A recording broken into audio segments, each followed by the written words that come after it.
तुझी हीच विजन होती की तू फक्त फिजिकल डिरेक्टरी आणि असं करत होतीस, की तू तेव्हा ऑलरेडी डिजिटल सुरू केलं होतंस? मी ऑलरेडी डिजिटल सुरू केलं होतं. इनफॅक्ट तेव्हा असं होतं की बऱ्याच लोकांना, म्हणजे साधं आपलं उदाहरण द्यायचं झालं तर ॲडव्हर्टायझिंग बोर्ड्स तेव्हा खूप जास्त चलती होती त्यांची.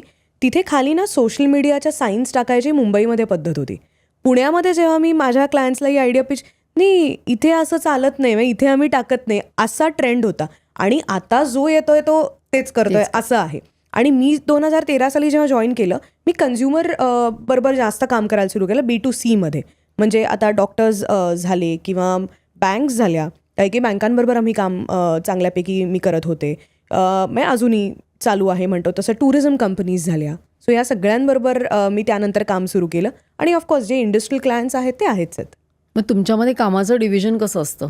कोण काय सांभाळतं डिपार्टमेंट? आत्ता माझं फोकस, म्हणजे मी जेव्हापासून जॉईन केलं मी जास्त फ्रंटला असायचो. मी फार बॅक ॲडमिनमध्ये कधी इन्व्हॉल्व नसायचो, कारण मी आय प्रिफर, आणि माझी आवड पण सेल्स आहे जास्त करून. So you are handling sales आणि फायनान्स मी बघतो. बाकी सगळं ऑपरेशन्स डे टू डे. आत्ता असं डिव्हिजन नाहीये, बट असं तुम्ही विचारलं म्हणून की तसं स्प्लिट होतं. तसंच ऑटोमॅटिकली स्प्लिट होतं ऑनेस्टली स्पीकिंग. या म्हणजे डे टू डे ऑपरेशन्स असतील किंवा आता ह्याचं काय करूया, किंवा आता या क्लायंटचा रिसर्च करायचा आहे, मग ह्याला कसे काय पद्धतीने प्रमोट करता येईल, मग ते सगळं I take care of it. पण तू आता पुण्यात आहेस, मी पुण्यात आहे, हो. आणि तू ठाण्यात आहेस, मी नाही का? ठाण्यात असतो. येस. मग तुम्ही म्हणता दोघे भाऊ बहीण? म्हणजे भाऊ बहीण तर हो ते तर म्हणजे पार्सल ऑफ लाईफ. ती ताई आहे तुझी, हो. त्यामुळे ती तुला डॉमिनेट करत असणार. नाही, आम्ही दोघं मिळून लोकांना करतो सध्या असं झालंय. कारण आणि ऑफिसेस मल्टिपल असल्यामुळे. का? हा एक सिंपल प्रश्न आहे. हो ऐकतो. म्हणजे जिकडे अगेन तसं नसतं, बोथ वेज असतं ते. म्हणजे बिझनेसचं काही डिसिजन असेल तर आम्ही दोघं डिस्कस आउट करतो की काय केलं पाहिजे, किंवा माणसं इन्व्हॉल्व आपलीच सगळी, म्हणजे टुगेदर वी ग्रो परत आपलीच माणसं इन्व्हॉल्व असतील तर ह्याच्यात चांगला निर्णय कुठचा होईल जो सगळ्यांना बेनिफिशियल असणार आहे. सो मग तसा आम्ही दोघंही मिळून निर्णय घेतो. पर्सनल लाईफमध्ये जनरल आम्ही दोघं हा काय रे असं हे वॉट एव्हर. नाही, आणि आधीपासूनच मला वाटतं की अशी पद्धत होती की एक आजोबांचं एक चांगलं म्हणजे की एक दिवसातलं 1 meal the entire family has to have together. म्हणजे डिनर आम्ही सगळे एकत्र जेवायचो. कधीही, म्हणजे मला किती उशीर होत असेल, कोणाला उशीर असेल, सगळे थांबणार. आणि काय थ्रू आउट द डे काय झालंय बाबा, आणि अगदी छोटे डिसिजन की सुमुख कुठच्या कॉलेजमध्ये जाईल, त्यांनी जायचं की नाही, हे आम्ही सगळे एकत्रित बसूनच निर्णय घेतलेले. खूप छान आहे ना ते. हो. त्यामुळे तुम्ही दोघं बऱ्यापैकी तुमची विचारसरणी पण ती त्याच एका मुशीतनं तयार झाल्यामुळे बऱ्यापैकी तुमचं अलाइनमेंट आहे मला वाटतं, नाही का? मग आता पुढचे प्लॅन्स काय आहेत? कारण इतक्या तरुण वयामध्ये एवढं सगळी झेप घेणं, आणि मला असं वाटतं तुमची आता जी महाटेक आहे खूप मोठं आहे ना ते, त्याच्याबद्दल जरा सांग ना. महाटेक, आता महाटेक एवढं मोठं ते पुण्याला आहे ना? ते पुण्याला आहे. 6 ते 9 फेब्रुवारी 2025 पुण्यात आहे ते महाटेक. म्हणजे जसं गौरीने सांगितलं, ट्रेड एक्सपो आपण चालू केलं तेव्हा अगदी आम्ही, म्हणजे अगदी असं नंबर्समध्ये जर टू पुट इट 70 ते 80 पार्टिसिपंट्सनी चालू केलं, जे आमचेच क्लायंट होते 2004 साली. अच्छा, 4 साली. आणि आत्ता ते 450 प्लस झाले.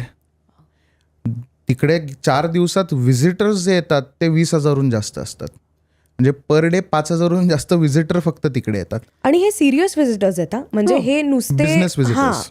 म्हणजे आता आमच्याकडे असं झालंय, मी मगाशी जस्ट येताना आम्ही डिस्कस करत होतो की लोक प्लॅन करून यायला लागले की बाबा 2 दिवस महाटेकला जायचं, मग आता पुण्याला जायचं, पुण्याची फ्लाईट घ्यायची, म्हणजे बेंगलोर चेन्नई इकडनं जे व्हिजिटर्स येतात ते पूर्ण ऑल ओव्हर इंडिया. आता ह्या वर्षी एक चांगली गोष्ट अशी की आता चायनातनं विजा भारत देत नाही, India doesn't provide them. So मला यावर्षी आमचे एक चायनाहून पार्टिसिपंट येणार आहेत. म्हणजे त्यांची कंपनी आहे, तर त्यांच्या एका मार्केटिंग मॅनेजरला यायचं आहे.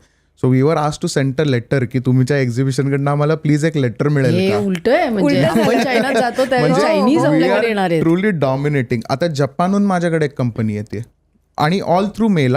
त्यांना महाटेकची माहिती मिळाली, त्यांनी मला मेल केली की आम्हाला यायचं आहे. माझ्या टीमने रिप्लाय केला. आम्ही कोणाशीही बोललेलं नाही, it is only through mail, आणि दे आर कमिंग.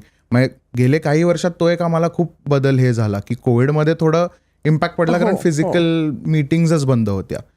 पण 2022 मध्ये we were the only exhibition to exhibit. बाकी कुठचंही एक्झिबिशन सगळ्यांनी बॅकआउट केलं. आम्ही म्हटलं नाही, आपण करायचं.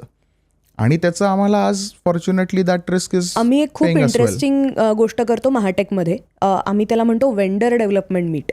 ह्या ज्या पब्लिक लिमिटेड कंपनीज असतात त्या इन्व्हॉल्व्ह असतात ह्या 4 दिवसाच्या प्रोसेसमध्ये. आणि हे जे MSMEs किंवा SMEs आपण जे म्हणतो तर त्यांची आणि ह्यांची भेट आम्ही घडवून देतो. म्हणजे जिथे एक साधा म्हणतो MIDC मधला एखादा चांगला उद्योजक आहे आणि तो म्हणतो सर मला आज ह्या कंपनीकडे जायचं असेल तर मला 100 मेल पाठवायला लागतात, कोणाकडे पोचायचं कोणाशी बोलायचं हे कळत नाही.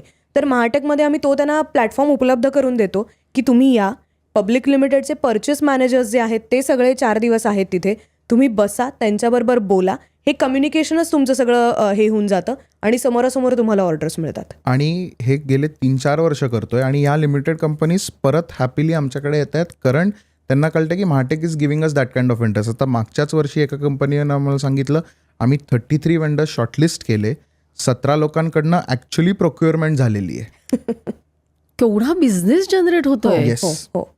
भरपूर. म्हणजे मला असं वाटतं तुमचं जे एक कॉन्ट्रीब्युशन म्हणता येईल ह्याच्यामध्ये ते असं आहे की प्रचंड प्रमाणात तुम्ही लोकांसाठी जनरेट करताय बिझनेस. येस. मग आता पुढचं गोल काय आहे? पुढचं गोल सगळ्यात मोठं तर आता नवीन आम्हाला असं झालं आहे, म्हणजे आपण पोस्ट कोविड सगळ्यांचं बिझनेसचं हे बदललं आहे. आता एक्सपोर्ट. सगळ्या माझ्या क्लायंट्सला जे एक्सपोर्ट करायचं आहे त्यांच्याबरोबर काम करणं आणि त्यांना भारताबाहेर थ्रू घेऊन जाणं किंवा डिजिटली त्यांना भारताबाहेर घेऊन जाणं हा आमचा पुढचा सगळ्यात हे आहे. कारण जसं म्हटलं तसं हा पेशन्सचा गेम आहे. बरेच 4-5 वर्ष आधी माझ्याकडे लोकांनी अगदी छोटीशी सुरुवात केलेली आहे, पण आता त्यांना ती ग्रोथ दिसतीये, ते फ्युचर दिसतंय आणि ते तसंच आता आम्हाला पुढे वाढवायचं आहे. महाटेक पुढे अजून ग्रो करायचं आहे. सो ही 2 मोठी गोल्स आमच्या डोळ्यासमोर आहेत. आणि दरवर्षी एकदा भरतं महाटेक? दरवर्षी एकदा भरतं. यावर्षी आम्ही अजून एक चालू केलं, आम्ही वाशीमध्ये पण चालू केलं. कारण आम्हाला पुण्याचा आता एक हॅपी प्रॉब्लेम असा आहे आम्हाला की जागा कमी पडते की त्यामुळे आता आम्ही वाशीत पण एक त्याचंच ट्विन एक्झिबिशन सुरू केलं आहे, सेम कॉन्सेप्ट आणि पूर्ण सेटअप तसाच आपण हे केलेला आहे. सो नेक्स्ट इयर म्हणजे आता याच वर्षी 25 फेब्रुवारी इज पुणे आणि 25 डिसेंबर इज इन वाशी. आणि बिझनेस वाईज जो ग्रोथचा प्रश्न, जस्ट टू ॲड ऑन की आता जे 4,000 कस्टमर आहेत यांना 10,000ला कसं नेणं, that is the biggest that is my हे की सेल्समधून अजून लोकांना जॉईन करून देणं. आणि मला हे एक बिलीफ आहे की आम्ही 100% लोकांना हेल्प करू शकतो to scale your business. So take that in आणि एक्सपोर्ट करायचं. आणि महाटेकला अजून म्हणजे माझं एंटायर आमचं त्या दिवशी गौरी आणि माझं तेच बोलणं झालं की एक वेळ अशी आपल्याला हवे नेक्स्ट 10 इयर्समध्ये की लोक इंटरनॅशनल फ्लाईट्स म्हणजे अगदी सगळे हॉटेल्स रिझर्वड आहेत का बाबा महाटेकला जायचंय की महाटेकच्या बसेस निघू दे. आणि आत्ता ॲक्च्युली तसं होतं. म्हणजे उदय सामंतजी आलेलं मागच्या वर्षी एक्झिबिशनच्या इनॉग्रेशनला, तर त्यांनी एक आम्हाला छान सांगितलेलं की ब्रिज लागला की महाटेकमुळे झालंय, कारण सगळीकडे तुमचेच पोस्टर आहेत. So that is the goal की त्या लेवलवर आपल्याला आज न्यायचं आहे. आणि जसं आम्हाला टुगेदर वी ग्रो आम्हाला सगळ्यांना घेऊन पुढे जायचं आहे. म्हणजे जसं पूर्वी एक मध्ये होतं की स्टार्टअप आपल्याला सगळीकडे ऐकू यायचं आणि स्टार्टअप तर काय फक्त मोबाईल ॲप्लिकेशन किंवा फक्त हे असं नाही राहिलं. आता मॅन्युफॅक्चरर्स आलेत त्याच्यामध्ये, नवीन बिझनेसेस येतात त्याच्यामध्ये. मग आता शार्क टँकच्याच ह्याच्यामध्ये इतक्या नवीन आयडियाज आपण बघतो. सो आम्हाला त्यांच्याबरोबरही काम करण्यात इंटरेस्ट आहे आणि त्यांनाही पुढे एक्सपोनेन्शियली ग्रो करण्यात इंटरेस्ट आहे. ही क्लिप शेवटपर्यंत बघितल्याबद्दल खूप खूप धन्यवाद. संपूर्ण एपिसोड बघण्यासाठी खाली दिलेल्या लिंकवर क्लिक करा आणि सर्व काही चॅनलला सबस्क्राईब करा.